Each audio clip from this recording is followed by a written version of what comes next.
They see my disability, I see my ability. They call me disabled, I call myself differently abled. There are some incidents that happen in your life. Those incidents break you, deform you, but they mold you into the best version of you. And the same thing happened to me. I was 18 years old when I got married. My father wanted me to get married. And all I said was, if that makes you happy, I'll say yes. And of course, it was never a happy marriage. Just about after 2 years of getting married, I met a car accident. Somehow my husband fell asleep and the car fell in the ditch. He managed to jump out, saved himself. I'm happy for him. But I stayed inside the car and I sustained a lot of injuries. The list is a bit long, don't get scared. The wrist was fractured.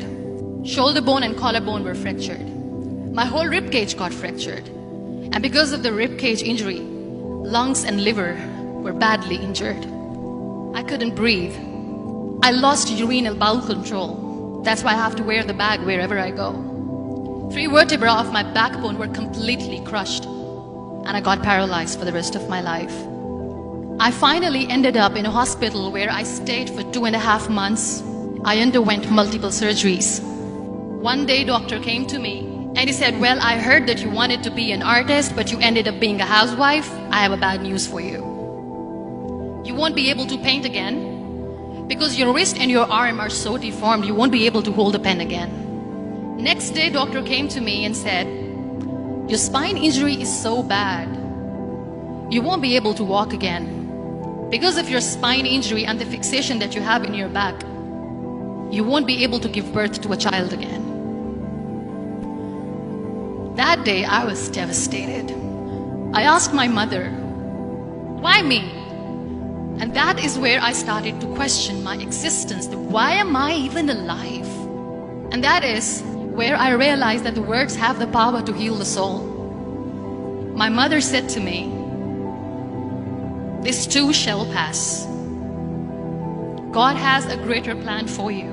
I don't know what it is, but He surely has. And in all that distress and grief, somehow or the other, those words were so magical that they kept me going. One day I asked my brothers, I know I have a deformed hand, but I'm tired of looking at these white walls in the hospital and wearing these white scrubs. I'm getting tired of this. I want to add more colors to my life. I want to do something. Bring me some colors, bring me some small canvas. I want to paint. So the very first painting I made was on my deathbed, where I painted for the very first time. It was not just an art piece or just my passion. It was my therapy. And then I was discharged and I went back home.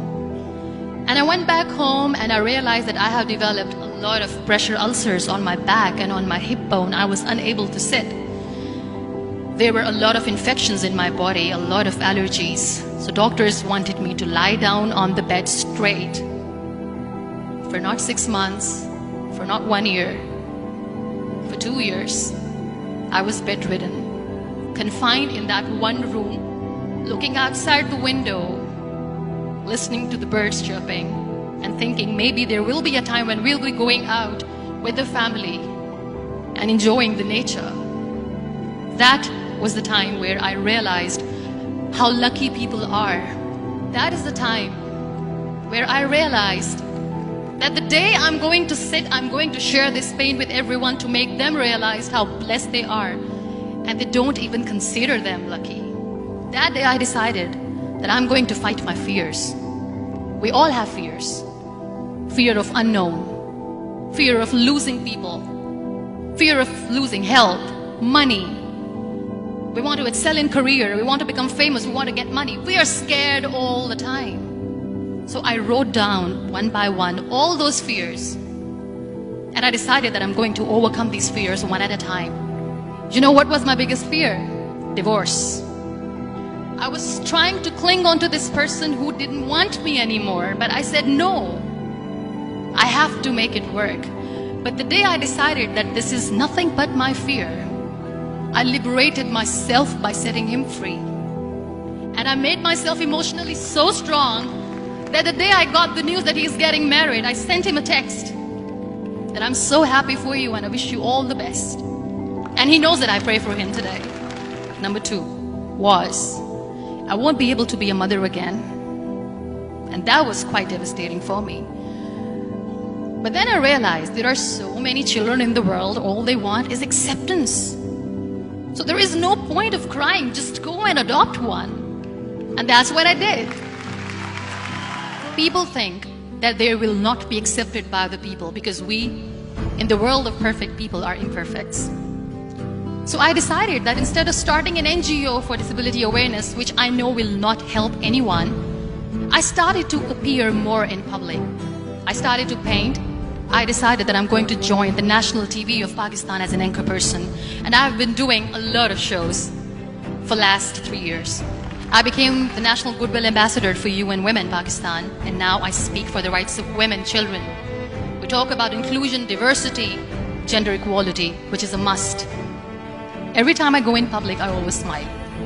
It's always a big toothy smile on my face, and people ask me, don't you get tired of smiling all the time? What's the secret? I always say one thing, that I have stopped worrying about the things that I have lost, the people that I have lost. Things and people who were meant to be with me are with me. And sometimes, somebody's absence makes you a better person. Cherish their absence. It's always a blessing in disguise. Live your life fully. Accept yourself the way you are. Be kind to yourself. Be kind to yourself. I'll repeat, be kind to yourself, and only then you can be kind to others.